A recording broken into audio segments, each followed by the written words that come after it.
A very significant and potentially historic winter storm is on the way for hundreds of millions of Americans, bringing the potential for a very significant and potentially historic severe weather outbreak from portions of the Midwest into the central United States, into the Mid-Atlantic, and even the southeast United States, with the potential for widespread damaging wind gusts, some reaching up to 85 miles an hour, and numerous tornadoes, several of which could be strong to potentially violent. This system will also bring a very significant and potentially historic blizzard across portions of the north central into the northeast United States, bringing up to 2 to 4 feet of snow and up to 60 mile an hour wind gusts in some areas. In this weather forecast, I'm going to do a deep dive of what the official forecasts are for this event, what some of the weather models are showing could happen for this event, and what you can all do to prepare if you're in the path of this storm. So anyways, let's get straight into this weather forecast.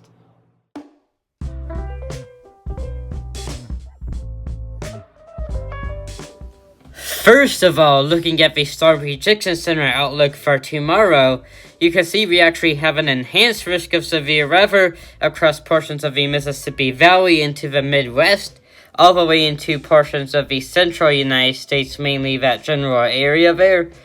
We do actually have a 10% tornado risk for tomorrow across western Kentucky, western Tennessee, and northern Mississippi. Our 5% tornado risk extends from southern Indiana, southern Illinois, all the way into northern Louisiana, Alabama, western Georgia, and the Florida Panhandle there. And we do have a SIG 1 area across most of our tornado risk area, even the 2% tornado risk, which means we could see some strong tornadoes tomorrow.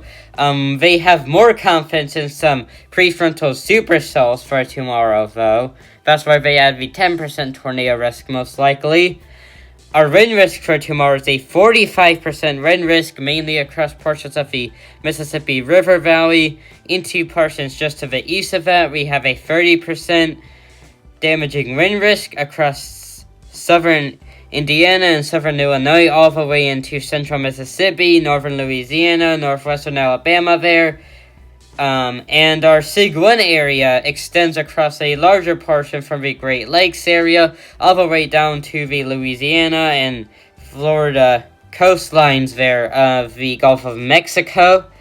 And then for a hail risk for tomorrow, that's pretty low, although across portions of eastern Texas, northern Louisiana, eastern Arkansas, western Mississippi, and southwestern Tennessee, as well as southern Alabama and the western Florida Panhandle, will have to watch out for some isolated large hail tomorrow. Next, going to our day 3 outlook, we actually just had a new update to this, and in that update, they still have the enhanced risk, although it now extends a little bit more. It now includes most of southeastern Pennsylvania, all the way into most of Maryland, a sliver of southwestern New Jersey, most of Delaware, into eastern central Virginia, eastern central North Carolina, and most of South Carolina. And looking at our probabilistic outlook, you can see they have a 45% risk area from northeastern South Carolina all the way into central Maryland there. And going down to the discussion, you can see we're talking about the potential for strong tornadoes and significant damaging winds. They may upgrade to a moderate risk of severe weather in later outlooks. Looking at their full discussion, they're talking about semi-discrete supercells. They're talking about strong tornadoes and significant damaging winds again. So this could be even more significant day, honestly. This might get a moderate risk before the other day, the first day on Sunday, which would be very interesting. Looking at the Weather Prediction Center outlooks, nothing. Small marginal risk of excessive rainfall across the Mid-Atlantic into the northeast United States, so watch out for some isolated flash flooding there. Looking at our probability of 1 inch or more of snowfall, you can see generally across the north central United States, very large 95% area. They'll continue to move east through tonight into tomorrow morning, through tomorrow into Monday morning. And eventually that will move off into the northeast United States, where you could see some heavy snowfall out there as well. And looking at freezing rain, nothing too significant really, but there's still a chance across the portions of the Great Lakes all the way into southern and central Ontario there, I believe, into the northeast United States. Looking at what our maximum snowfall amounts will likely be, what our snowfall amounts will be, this is the national blend of models. I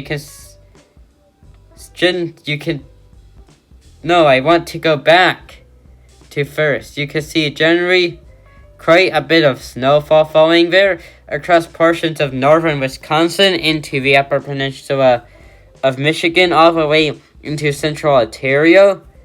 We could see a widespread area of 36 to 48 inches of snow there. So if you're in those areas, 2 feet of snow actually.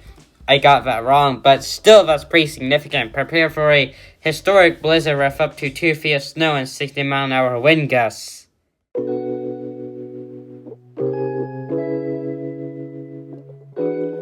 Next, looking at some of the weather models, starting with the HRRR on 12Z on Sunday, you can see generally just some isolated thunderstorms across eastern Iowa, moving into northern Illinois and southern Wisconsin. We have a brief little band of thunderstorms, maybe could become severe briefly, but you can see as we get to a 16Z and 17Z, you can see a squall line forming there across central Missouri. And by the time we get to 20Z, 21Z, it's already well defined. We have some prefrontal cells there. And eventually by around 0Z to 1Z, it's absorbed all of those prefrontals mainly and is a very well defined line before it moves off to the east there.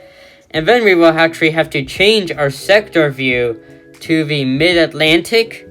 You can see those storms move off to the east. By 8Z on Monday, you can see we're already moving into western Georgia. By 12Z on Monday, we have a very large open warm sector across much of the mid-Atlantic that will bring the potential for several semi-discrete to discrete supercells there. You could see some of those forming mainly across North Carolina and Virginia there. We could see that threat all the way up into Maryland and South Carolina, Pennsylvania there. By the time the line moves through, most of us have cleared out, and you can see by around 18Z it's about to hit Washington, D.C., and it's already in central Virginia, moving into eastern North Carolina there. Looking at the RAP model, you can see generally around 12Z on Sunday there. Let's change our model run real quick. 12Z on Sunday. You can see generally just some isolated showers and thunderstorms across eastern Iowa, moving into northern Illinois briefly, possibly becoming severe briefly, And then around 18Z, you have that line forming in central Missouri, northern Arkansas. By 20Z, by 21Z, 22Z, you can see those prefrontals along with the intense squall line. And by 0Z, it's absorbing those prefrontals there. Excuse me. And then it moves off to the east there. And going to the mid-Atlantic now. You can see generally, as those storms move off to the east, by 8Z, they're moving through Atlanta. And by 12Z, you still have some convection there off to the east that could lower the supercell threat there. Will be interesting to see if that happens. By 18Z, it's basically falling apart, which I find unlikely. Finally, looking at the NAM here, 12Z on Sunday, you can see not much happening. By 18Z, you have that line forming at central Missouri, northern Arkansas. By 21Z, it's becoming more well-defined, although the NAM seems to be kind of delayed here. By 0Z, that's when most of the models have it moving into that area, I think. Actually, but most models have it further east, moving to central Tennessee, central Kentucky there, which this could be interesting. You can see it's still well within the area compared to the other models by 6Z. moving into the mid-Atlantic now. You can see generally by 9Z it's sort of moving into western Georgia, maybe a little delayed there. By 12Z, massive open warm sector, potential for discrete to semi-discrete supercells. And you can actually see a few of them there forming before the moon line moves off to the east. By 18Z, it's probably about 50 to 100 miles behind the other models. And it actually moves offshore overnight there, which would be delayed. And that could still bring a low and severe threat overnight to some areas.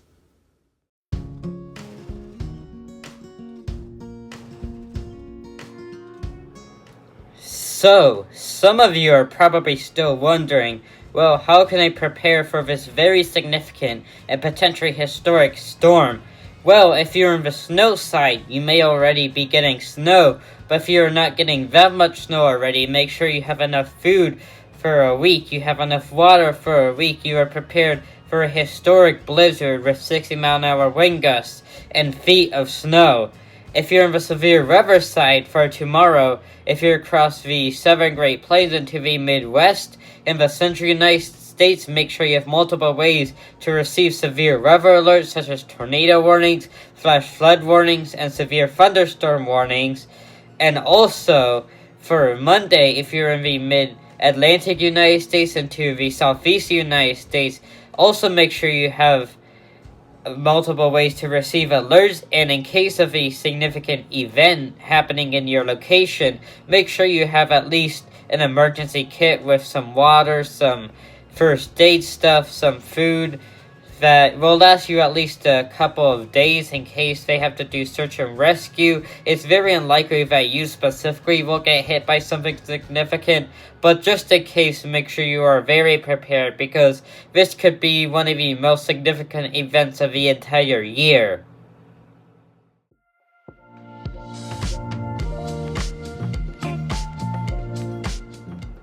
Anyways, that is all I have for this weather forecast. Just a few quick announcements before I go. First of all, I'm going to be live tomorrow and Monday starting at 6:30 p.m. Eastern Time all the way to 8:15 p.m. Eastern Time. I wish I could be live longer, but with school and stuff, it's going to be kind of hard to be live for any longer than that. But I am releasing my Chonkita sticker on April 5th. It's the one that says obese and AB sticker. Many of you have likely not seen it, but it will be on pre-sale on March 26th. And also, I'm going to have some more 1,000 subscriber videos out over the next couple of weeks. I'm going to be doing some gaming videos over the next few weeks as well, and some other weather forecasts if needed. Goodbye.